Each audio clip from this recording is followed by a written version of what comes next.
నమస్తే. ఎట్లున్నారు మంచిగున్నారా? అయితే బ్రెస్ట్ క్యాన్సర్ అంటే రొమ్ము క్యాన్సర్ చాలా మందికొస్తుందని భయపడుతున్నారు. అసలు రొమ్ము క్యాన్సర్ ఎందుకొస్తది? ఏ ఏజోళ్ళకొస్తది? ఎసొంటి ట్రీట్‌మెంట్ తీసుకోవాలే? ఎట్లాంటి జాగ్రత్తలు తీసుకోవాలే? ఇగ గవన్నీ ముచ్చట్లు మాట్లాడేతందుకు మన హుహు. స్టూడియోలో డాక్టర్ రామాదేవి గారున్నారు. మేడంతోని మాట్లాడి అన్నీ తెలుసుకుందాము. నమస్తే మేడం. నమస్తే అమ్మ. బాగున్నారా మేడం? బాగున్నామ్మా. అయితే మేడం ఈ మధ్యలో అయితే ఈ చాలా మందికి ఏదైనా గడ్డ కాంగానే భయపడుతుండ్రు. ఓయమ్మనో ఈ గడ్డ క్యాన్సర్ గడ్డ కావచ్చునా ఏందని చాలా బుగులు పడుతున్నారు. అసలు ఈ అన్ని గడ్డలు కూడా క్యాన్సర్ కింద మారతాయా? లేకపోతే మామూలు గడ్డలుంటాయా? ఎట్లంటారు? 100% మన రొమ్ములో వచ్చే గడ్డలు క్యాన్సర్ కాదు. హ్మ్. ఫస్ట్ అది అర్థం చేసుకోవాలి. ఈ గడ్డలనే 4 రకాల గడ్డల కింద మనం మాట్లాడొచ్చు. ఫస్ట్ ఏందంటే ఫైబ్రోసిస్టిక్ డిసీజ్ అని అంటాం మా పరిభాషలో. హ్మ్. లేదా ఫైబ్రో అడినోసిస్ అని అంటాం. హుహు. ఇదేంది చాలా కామన్ గా యంగ్ అమ్మాయిల్లో అందరు వాళ్ళు కూడా భయపడతా అంటారు. ఇదేమన్నా క్యాన్సర్ గడ్డ నొప్పిగా ఉంది, గడ్డలాగా తగులుతా ఉంది అని అంటారు. ఇది జనరల్ గా హార్మోన్స్ కి రిలేటెడ్. హ్మ్. అంటే పీరియడ్స్ వచ్చే ముందు అట్లాంటప్పుడు చాలా మందికి కొంత ఆహ్, ఆహ్, నొప్పి కూడా వస్తది కదా మేడం? నొప్పిగా ఉండడము, ఏదో కొంచెం ఇది అయినట్టు కనపడడము, అబ్నార్మల్ గా అనిపిస్తా ఉంటది. హ్మ్. చాలా మంది దానికే భయపడుతుంటారు. హ్మ్. అది మాత్రం ఎట్టి పరిస్థితిలో క్యాన్సర్ కాదు. హుహు. అది హార్మోన్లలో వచ్చే మార్పుల వలన వచ్చేది. పీరియడ్స్ ముందు వస్తుంది. నొప్పి హ్మ్. ఉంటది దాంట్లో. హుహు. అంటే తాకినా నొప్పుంటది. మామూలుగా గూడా నొప్పుంటది. ఈ నొప్పున్న ఇది మాత్రం ఖచ్చితంగా ఇది నార్మలు. మామూలు అదొకటి అర్థం గడ్డలన్నట్టు. జేసుకోవాలి. చిన్న వయసులో వచ్చే వాళ్ళందరికీ పీరియడ్స్ ముందరొస్తుంది. మళ్ళా పోతూ ఉంటది. హుహు. దాన్ని బట్టి పీరియడ్స్ అయిపోంగానే ఆ నొప్పి అయిపోగానే పోతది. మామూలుగా అంతా ఉండదు. హ్మ్. తగ్గిపోతుంది.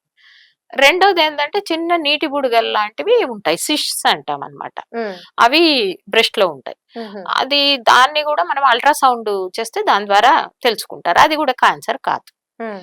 ఒక్కోసారి అది ఇన్ఫెక్ట్ అయినప్పుడు లోపల చీమ్ లాంటిది చేరి బాగా నొప్పి చేయడము, హ్మ్. చాలా నొప్పి ఉండడము అదంతా వస్తుంది. హ్మ్. ఇది కూడా క్యాన్సర్ కాదు. హుహు. ఇక మూడోది చాలా మందిలో ఉండేది ఫైబ్రో అడినోమా అంటామమ్మ. ఫైబ్రో అడినోమా అంటే నిజంగానే అది గడ్డ ఉంటది. అయితే దాన్ని ఏమంటామంటే mouse in the breast. Mouse అంటే ఏంది? ఎలుక.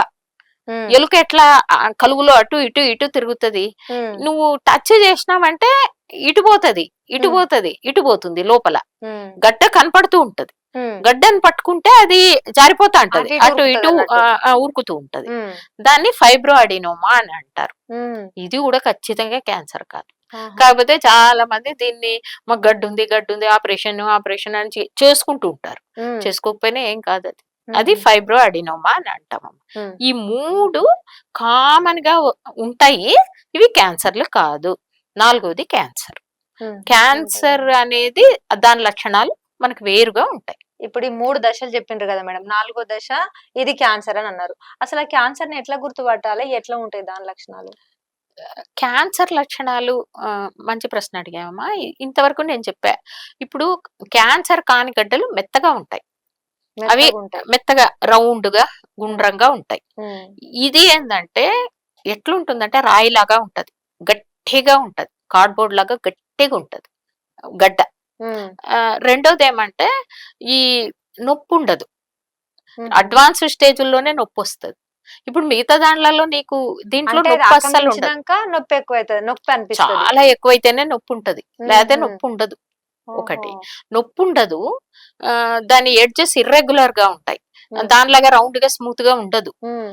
ఇది ఇర్రెగ్యులర్‌గా హ్మ్. ఉంటుంది. గజిబిజి. గడ్డలాగా గట్టిగా తగులుతా ఉంటుందనమాట. హ్మ్. అది ఒక లక్షణం. హ్మ్. రెండోదేమో నిప్పుల్స్ అంటే చనుమొనలుంటాయి గదా! హ్మ్. వాటిలో చేంజ్ కనపడుతుంది. హ్మ్. ఒక్కొక్కసారి అది రిట్రాక్టెడ్ నిపుల్స్ అంటారు. హ్మ్. లోపలికెళ్ళిపోతాయి హ్మ్. నిపుల్స్. హ్మ్. దాని చుట్టూ ఉన్న చర్మం రంగులో మార్పొస్తుంది. హ్మ్. ఎర్రగా గాని, ఈ రకంగా దాంట్లో మార్పొస్తుంది. అట్లాగే ఆ నిపుల్స్‌లో నుంచి ఏదైనా ద్రవాలు ఏదన్నా వస్తున్నాయా? అదొచ్చినా గూడా క్యాన్సర్ ఏమన్నా రక్తంలాగా గాని, ఏదన్నా ద్రవం గాని వస్తా ఉంటే అది గూడా కొంచెం చూసుకోవాలనమాట. ఇది ఎలా ఉంటుంది అంటే, ఇప్పుడు ఆ గడ్డ పైన ఉన్న చర్మానికి అతుక్కున్నట్టుగా ఉంటుంది ఒక్కొక్కసారి. పై చర్మానికి అంటే అతికినట్టుగా స్కిన్‌కి అనిపిస్తది. అతికినట్టుగా అంటే అది కదలదు. అటు ఇటు కదలదు. ఇప్పుడు ఈ మిగతా గడ్డలన్నీ కదిలినట్టుగా ఇది కదలదు. ఆ! గట్టిగా అతుక్కొనుంటుంది. ఆ! ఇంకా కొంచెం ఎక్కువైపోతే కింద మజిల్‌కి అతుక్కొనుంటుందది. ఓహ్! కాబట్టి అట్లా గట్టిగా ఇర్రెగ్యులర్‌గా ఉండి ఆహ్, ఉంటే దాన్ని మనం క్యాన్సర్ గడ్డ కింద అనుకోవాలి. అట్లాగనే మన చంకల్లో ఆర్మ్‌పిట్స్ లో ఒక స్వెల్లింగ్ లాగా ఉంటుంది. అంటే లింఫ్ నోడ్స్ కి అది వెళ్ళి అక్కడ కూడా ఏదైనా వాపు లాగా ఉంటే కూడా కొంచెం చూసుకోవాలి. ఖచ్చితంగా అది కూడా చంకల చూసుకోవాలి. గడ్డలాగా ఉంటే గానీ అట్లా ఆ! జాగ్రత్త పడాలి. ఇక్కడ ఉన్న దానికి అది మనకి లింఫ్ నోడ్స్ అంటారు. అక్కడికి స్ప్రెడ్ ఏమన్నా ఉందా అనేది అది కూడా ఉంటుంది కాబట్టి అది కూడా చూసుకోవాలి. ఒకటేంది ఇర్రెగ్యులర్ గా ఉండి షేపు ఇర్రెగ్యులర్ గా ఉండి గుండ్రంగా అట్లా లేకుండా మెత్తగా కాకుండా గట్టిగా తగులుతా ఉండి ఏదైనా చనుమొనలులో చేంజ్ వచ్చేసి అట్లా లోపలికి వెళ్ళిపోయి అట్లానే ఇప్పుడు ఆ నిప్పుల్ లేదా చనుమొన చుట్టూ ఉన్న చర్మం ఉంటుంది కదా, అది ఎట్లా అవుతుందంటే ప్యూడియో ఆరెంజ్ అంటారు. ప్యూడియో ఆరెంజ్ అంటే ఏమంటే మనకి నారింజ తొక్క ఉంటుంది కదమ్మా, తొక్క అంతా ఇట్లా లోపల లోపల లోపల అంత వ్రింకిల్స్ ముడతలు ముడతలు ముడతలు అట్లా ఉంటుంది చర్మం. అట్లా ఏదన్నా ఉంటే మాత్రం ఖచ్చితంగా అదేమన్నా క్యాన్సరా అని చెప్పి మనం అనుమానించాల్సిన అవసరం ఉంది. మేడం ఇది ఏ ఏజ్ వాళ్ళకి వస్తుంది అంటారు? ఇప్పుడు ఏజ్ అనేది కూడా కదమ్మా, 30 years పైన పడిన వాళ్ళకి ఎవరికైనా కూడా ఈ క్యాన్సర్ వచ్చే అవకాశం ఉంటుంది. లక్షణం అనిపించింది, అనుమానం కొట్టింది అంటే ఎటువంటి టెస్ట్ చేయించుకోవాలి దీనికి? దీనికి టెస్ట్లు అంటే ఇప్పుడు ఈ అనుమానం వస్తే చాలా మటుకు మెమోగ్రామ్ అని ఉందమ్మా, అది స్కానింగ్ లాంటిది. అది ఆ టెస్ట్ ద్వారా అసలు బ్రెస్ట్ క్యాన్సర్ ఉందా ఏంటి అనేది తెలుస్తుంది. దాని తర్వాత బయాప్సీ అని చిన్న ముక్కను తీసేస్తారు. ఇంకొంత సార్లు ఇంకా బాగా ష్యూర్ అనిపిస్తే ఆపరేషనే చేసి దాన్ని పరీక్షకు పంపిస్తారు. దాంట్లో అది ఏ టైపు బ్రెస్ట్ క్యాన్సర్, ఏ స్టేజ్ లో ఉంది, ఇవన్నీ కూడా తెలుస్తాయి. దాన్ని బట్టి ట్రీట్మెంట్ అనేది ఉంటుంది. అయితే మేడం ఇప్పుడు మీరు చెప్పినట్టుగా దీంట్లో దశలు ఉంటాయి అన్నారు కదా, ఎన్ని దశలు ఉంటాయి అసలు? ఇది పోతుందా, మొత్తం పోతుందా ఇది మనం చేపించుకుంటే ట్రీట్మెంట్? దీంట్లో మొదట్లోనే గనక తెలుసుకుంటే ఆల్మోస్ట్ బ్రెస్ట్ క్యాన్సర్ కూడా పూర్తిగా నయమైతుంది. అంటే స్టేజ్ 4 దశలు ఉంటాయి. మొదటి దశలో అయితే కేవలం సర్జరీ ద్వారానే ఇది అవుతుంది. తర్వాత సర్జరీ ఉంటుంది, రేడియేషన్ ఉంటుంది, కొన్నిసార్లు కీమోథెరపీ ఉంటుంది. ఇవన్నీ అంటే ఫస్ట్ సెకండ్ స్టేజెస్ లో అయితే చాలా ఛాన్సెస్ ఉంటాయి రికవర్ అయిపోయి నార్మల్ అయిపోయేదాన్ని. కొంచెం థర్డ్ ఫోర్త్ స్టేట్లలో కొద్దిగా డిఫికల్ట్ గా ఉంటుంది. అంటే 50-50% ఛాన్సెస్ ఉంటాయి. థర్డ్ స్టేజ్, ఫోర్త్ స్టేజ్ లా. అయితే ముందుగానే రాకుండా ఉంటందుకు ఎటువంటి జాగ్రత్తలు తీసుకోవాలి? దీన్ని ఇప్పుడు బ్రెస్ట్ సెల్ఫ్ ఎగ్జామినేషన్ అని, బ్రెస్ట్ అవేర్నెస్ అని, మంత్ అని, పింక్ ఇదని, మారథాన్లు, వాకింగ్లు అన్ని పెడుతున్నారు కదా. అంటే ఇది సెల్ఫ్ ఎగ్జామినేషన్, ఎవరికి వాళ్ళు మనమే చూసుకోవచ్చు అన్నమాట. చూసుకొని ఎలా చూసుకోవాలి అనే దానికి ఒక పద్ధతి ఉంది, సెల్ఫ్ ఎగ్జామినేషన్ అనే దానికి. అదేంటంటే ఇప్పుడు మనం నిలబడి ఇట్లా నడుం మీద చేతులు పెట్టుకొని, అంటే ఎప్పుడు చేసుకోవాలి ఇది అంటే పీరియడ్ వచ్చిన తర్వాత 1 వీక్ తర్వాత, నీకు పీరియడ్స్ ఆగిపోయినాక 1 వీక్ తర్వాత ఈ టెస్ట్ చేసుకుంటే కరెక్ట్ గా నీకు తెలుస్తుంది అనమాట. ఎందుకు అట్లా అంటున్నానంటే కొంతమందిలో ఈ వేరే గడ్డలు కూడా ఉంటాయి ఆ టైంలో. అట్లా కాకుండా 1 వారం అయిపోయినాక చేసుకోవాలి. మామూలుగా అద్దం ముందర నిలబడి ఇట్లా చేతులు నడుము మీద పెట్టుకోవాలి. పెట్టుకొని ఒక్కసారి మనకు మనం చూసుకోవాలి. ఏం చూసుకోవాలా? 2 బ్రెస్ట్ షేప్ ఎలా ఉంది, ఏమన్నా మార్పు ఉందా, ఒకే రకంగా ఉన్నాయా? రెండోది ఆ చనుమొనలు ఏమన్నా లోపలికి పోయిందా, నార్మల్ గా ఉందా, ఆ చుట్టూ ఉన్న చర్మం ఏమన్నా రంగు మారుందా, ఇవన్నీ మనకు తెలుస్తాయి. ఇట్లా పెట్టుకుని ఇట్లా నడుము మీద పెట్టుకున్నప్పుడు ఇవన్నీ తెలుస్తాయి. తర్వాత ఏమి చేయాలో, చేతులు ఇట్లా పైకి పెట్టుకోవాలి. పైకి పెట్టుకున్నప్పుడు ఏమన్నా ఒక బ్రెస్ట్ పైకి వచ్చి రెండోది అట్లా రాకుండా గట్టిగా ఉందా, లేకపోతే 2 సమానంగా పైకి వస్తున్నాయా, 2 షేప్ సేమ్ ఉన్నాయా. అట్లానే ఇట్లా పెట్టుకున్నప్పుడు ఇక్కడ చంకల్లో ఏమన్నా వాపో గడ్డలు లాంటివి ఏమన్నా ఉన్నాయా, ఇవన్నీ కూడా మనం చూసుకోవాలి. ఇది ఫస్ట్. అయిపోయిన తర్వాత మనము ఒక పడుకొని కుడి చేయిని పైన పెట్టుకున్నప్పుడు పైన పెట్టుకొని ఎడమ చేత్తో ఈ బ్రెస్ట్ ని ఎగ్జామిన్ చేసుకోవాలి. తర్వాత ఇటువైపు బ్రెస్ట్ ని ఈ చెయ్యితో ఇట్లా ఇట్లా చెయ్యి పైన పెట్టుకొని మనం అప్పుడు దీన్ని ఎగ్జామిన్ చేసుకోవాలి. ఎట్లా చేసుకోవాలా అనేది చెప్తాను. ఇప్పుడు మనము ఈ 3 ఫింగర్స్ ఉన్నాయి కదమ్మా, ఈ 3 వేళ్ల కొనలతో చేసుకోకూడదు. ఈ ఈ నెయిల్ బెడ్స్ అని ఉన్నాయి కదా ఇక్కడ, ఇవి వీటితో మనం చూసుకోవాలా. ఎట్లా చూసుకోవాలా? సర్కులర్ గా రౌండ్ గా ఉమ్. పై లోప ముందు కింది నుంచి పైకి ఇట్లా. అవుట్ సైడ్ బ్రెస్ట్ జస్ట్ ఆ. ఇట్లా ప్రెస్ చేసుకుంటా రాలా రౌండ్ గా.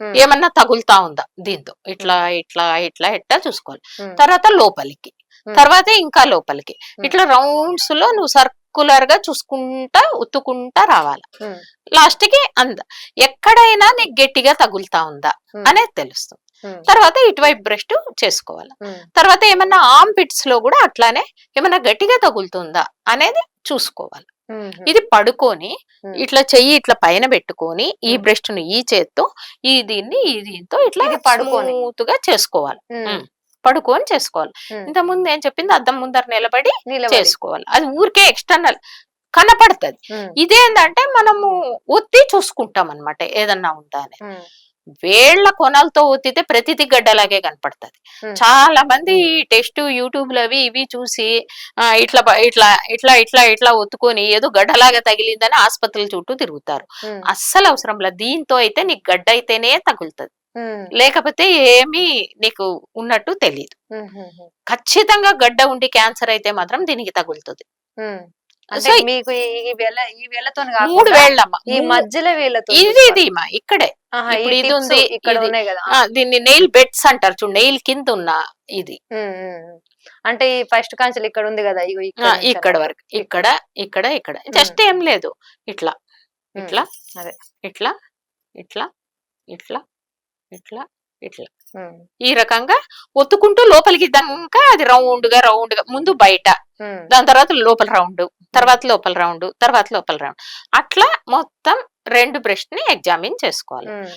ఇది చాలు. చుట్టూరా చేసుకోవాలి ఇట్లా. కనీసం ఇంతకుముందు నెలకు ఒకసారి అనేవాళ్ళు, ఇప్పుడు 2 నెలలకు ఒకసారి చేసుకుంటే సరిపోతుంది అని ఉమ్, చెప్పి అంటున్నారు. ఈ సెల్ఫ్ ఎగ్జామినేషన్ తో పాటు ఎవరికైతే రిస్క్ ఉంటుందో, అంటే వాళ్ళ వాళ్ళ ఇంట్లో ఏమైనా వాళ్ళ అమ్మకి వాళ్ళకి బ్రెస్ట్ క్యాన్సర్ ఉండి ఇట్లా ఉన్న వాళ్ళు 30 ఏళ్ళు పైన పడినోళ్ళు, వీళ్ళు ఏమైనా రిస్క్ గ్రూప్ లో ఉన్నోళ్ళు ఉమ్, సంవత్సరానికి ఒకసారి మ్యామోగ్రామ్ చేసుకుంటే ఉమ్. ఏదన్నా ఉంటే ముందుగానే తెలిసిపోతుంది.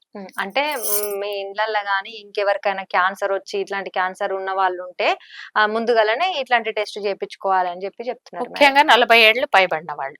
40 ఏండ్లు దాటినోళ్ళు ఖచ్చితంగా చేపించుకోవాలి. అయితే మేడం, మరి ఇది ఏ ఏజ్ వాళ్ళకి వస్తది, అసలు ఎందుకు వస్తది అనేది ఒక్కసారి మీ మాటల్లో. సహజంగా అయితే 40 ఏళ్ల పైబడిన వాళ్ళే, 40 ఏళ్ళ నుంచి 65 ఏళ్ళ లోపల వస్తుందమ్మా. ఉమ్, ఆహ్, ఎక్కువ అంటే ఎక్కువ రోజులు బ్లీడింగ్ అయితుంది చూడు కొంతమందికి. ఉమ్, ఉమ్, అంటే మెనోపాస్ చాలా లేట్ అయితది. ఉమ్, 55 ఏండ్లకి అట్లా కూడా అట్లా పీరియడ్స్ లేట్ అట్లానే వస్తూ ఉంటాయి కదా, ఉమ్, వాళ్ళల్లో వచ్చే అవకాశం ఉంది ఒకటి. ఉమ్, రెండోది, ఇప్పుడు లేట్ మ్యారేజెస్ చేసుకుంటున్నారు, ఉమ్, లేట్ గా పిల్లల్ని కంటున్నారు. ఉమ్, తర్వాత ఎక్కువ మంది పిల్లలు ఉన్న వాళ్ళకి కొంచెం రాదు, పాలిచ్చే తల్లులకి కొంత రిస్క్ తక్కువ. ఉమ్, ఇప్పుడేమో ఈ పాలిచ్చేది కూడా వర్కింగ్ ఉమెన్ అట్లా ఉండి వాళ్ళు 3 మంత్స్ కూడా ఇవ్వడం లేదు ఉమ్, ఒకటి. ఉమ్, రెండోదేమో ఎక్కువ ఏజ్ లో పెళ్లి చేసుకుంటున్నారు, ఒకరిని అట్లా పిల్లల్ని కంటున్నారు, అట్లాంటి వాళ్ళలో రిస్క్ ఉంది. ఉమ్, మూడోది ఏమంటే జెనెటిక్, వాళ్ళ ఫ్యామిలీలో ఏదన్నా ఈ క్యాన్సర్ అనేది గనక ఉంటే వాళ్ళకు కూడా కొంత వచ్చే అవకాశం ఉంటుంది. ఉమ్, ఇవన్నీ కూడా రిస్క్ గ్రూప్స్ కింద మనం చూడొచ్చు. ఉమ్, అట్లానే స్థూలకాయం అమ్మ, ఉమ్, అంటే కొంచెం ఎక్కువ అంటే ఒబేసిటీ లేక స్థూలకాయం అంటావు కదా, బాగా లావుగా ఉండి ఎక్కువ బరువు ఉన్నోళ్ళు, వాళ్ళలో కూడా ఇది కొంచెం వచ్చే ఛాన్స్ ఎక్కువ ఉంటుంది. ఉమ్. అట్లాగే స్మోకర్స్ లో కూడా వచ్చే ఛాన్స్ ఎక్కువగా ఉంటుంది.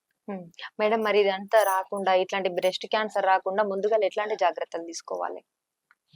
ఎప్పుడు కూడా ఆరోగ్యవంతమైన జీవన శైలి ఉన్న వాళ్ళల్లో క్యాన్సర్లు తక్కువ వస్తాయి. ఉమ్, ఇంకొకటి, ఏదైనా ఉన్నా కూడా ఇది 100% క్యూర్ మొదట్లోనే తెలుసుకుంటే. ఉమ్, కాబట్టి ఇలా ఏదైనా జెనెటిక్ ఇట్లా రిస్క్ ఉన్నోళ్ళేమో ఎప్పటికప్పుడు పరీక్ష చేసుకుంటా ఉండాలి. ఇంకోటి నేను చెప్పింది, ఇప్పుడు ఏదైతే నేను చెప్పానో సెల్ఫ్ ఎగ్జామినేషన్ అనేది ఇది చిన్నదే, ఖర్చు లేనిది. ఉమ్, మనము కొంచెం అశ్రద్ధ చేయకోకుండా ఉమ్, దీన్ని గనక చేసుకుంటే అసలు వచ్చే అవకాశమే లేదు. ఉమ్, రెండవది ఏంటంటే కొంచెం బరువు మరీ ఎక్కువ బరువు లేకోకుండా, ఉమ్, రెండోది జంక్ ఫుడ్‌లు ఇట్లాంటివన్నీ తీసుకోకుండా, ఉమ్, ఎక్కువ ఫ్రెష్ ఫ్రూట్సు, వెజిటబుల్సు, ఎక్కువ ఫైబర్ ఉండే ఆహార పదార్థాలు తీసుకోవాలి. రాకుండా ఉండాలి అనంటే. ఉమ్, రెండవది రెండవ వరకొచ్చేటప్పటికి ఈ మధ్య కాలంలో ఈ బ్రెస్ట్ క్యాన్సర్స్ ఫ్యామిలీలో లేకపోయినా ఇట్లాంటివి ఏవి రిస్క్ లేకపోయినా గూడా వస్తున్నాయి. ఉమ్, దానికి కారణం ఇప్పుడు చెప్పేదేంటంటే బయట గూడా ఈ హార్మోనల్ ఇంజెక్షన్‌లు ఇస్తా ఉన్నారు. పౌల్ట్రీ దీంట్లకి కానివి. అవి తినడం వలన కూడా మనకొస్తా ఉన్నాయి. అంటే ఇప్పుడు తినే చికెన్ గానీ చికెన్ ఇట్లాంటివా? గాని, బయట ఉన్న వీటన్నింటి ద్వారా కూడా ఇది కొద్దిగా పెరిగింది అని చెప్తా ఉన్నారు. ఉమ్, ఇంకొకటి గూడా ఇప్పుడు మనం ఈ హెయిర్ డైస్ ఇట్లాంటివన్నీ ఫ్రీక్వెంట్‌గా వాడుతున్నాం. ఉమ్, అవి కూడా కార్సినోజెనిక్స్ దాంట్ల ద్వారా కూడా క్యాన్సర్‌లు వచ్చే అవకాశం ఉంది అని చెప్తున్నాం. ఉమ్, కాబట్టి ఇంక తప్పదు రంగు వేసుకోకుండా అయితే ఉండలేరు గానీ, ఉమ్, అట్‌లీస్ట్ దాన్ని ఏదన్నా హార్మ్‌లెస్ హెర్బల్‌వి ట్రై చేసుకోవడము. ఉమ్, కొంచెము దాని పీరియడ్ మరీ మీద మీద గాకోకుండా ఉమ్, కొంచెం లేట్‌గా నెలకోసారో, 2 నెలలకోసారికో వేసుకోవడం. ఆ రకంగా గూడా కొన్ని చేసుకోవడం వలన గూడా ఈ క్యాన్సర్‌ని మనం ప్రివెంట్ చేయడం. ఒకటే ఆరోగ్యవంతంగా ఉండి, వ్యాయామం చేస్తూ, సరైన ఆహారం న్యూట్రిటివ్ ఫుడ్ తింటూ, స్ట్రెస్ లేకుండా ఉంటూ, ఉమ్, మనం ఎప్పుడైతే మన జీవన శైలిని మార్చుకుంటామో, అప్పుడు ఈ క్యాన్సర్‌లు వచ్చినా గూడా ఉమ్. ఇమ్మీడియేట్‌గా తగ్గిపోయే అవకాశం ఉంటాయి. రాకుండా ఉండడానికి ఎక్కువ అవకాశం. హ్మ్. నిజంగా మనము ఆరోగ్యంగా ఉంటే అసలు ఆరోగ్యమైన తిండి అంటే పౌష్టికాహారం గావచ్చు, మనము లైఫ్ స్టైల్ అనేది మంచిగా ప్రశాంతంగా, ఆరోగ్యంగా ఉంటే అసలు రోగాలు మన దరి చేరవు ముందుగాల. ఇంక చేరినయి అంటే ఇప్పుడు మేడం ఏమేమి జెప్పిండ్రో అవన్నీ ఇట్లాంటిది బ్రెస్ట్ క్యాన్సర్‌కి సంబంధించి ఇట్లాంటి ప్రికాషన్స్ తీసుకోవాలని జెప్తున్నారు. అయితే చూసిండ్రు గదా! మేడం చాలా చక్కగా అన్ని పాయింట్ టు పాయింట్ మనకు చానా క్లియర్‌గా జెప్పిండ్రు. ఒకవేళ ఇట్లాంటి క్యాన్సర్‌లు గాని, ఏమన్నా మీకు అనిపించినా గాని ఖచ్చితంగా ఎళ్లి మీరు భయపడకుండా టెస్ట్ చేపించుకోండి. ఇప్పుడు సెల్ఫ్ టెస్ట్ కూడా అని చెప్పిండ్రు కదా! మేడం ఎట్లా చెప్పిండ్రో అట్లా చేసుకోండ్రి. అనవసరంగా యూట్యూబ్‌లో అవి ఇవి చూసి భయపడిపోయి హాస్పిటల్ల చుట్టూ పరిగెత్తకుండ్రి అని చెప్తున్నారు మేడము. అయితే ఇది ఇవాల్టి ఇంటర్వ్యూ. ఇంకో ఇంటర్వ్యూతో మళ్ళా కలుద్దాము. మీకు ఏ డౌట్స్ ఉన్నా కూడా కామెంట్ రాయండ్రి. మేడం ధన్యవాదాలు. నమస్తే.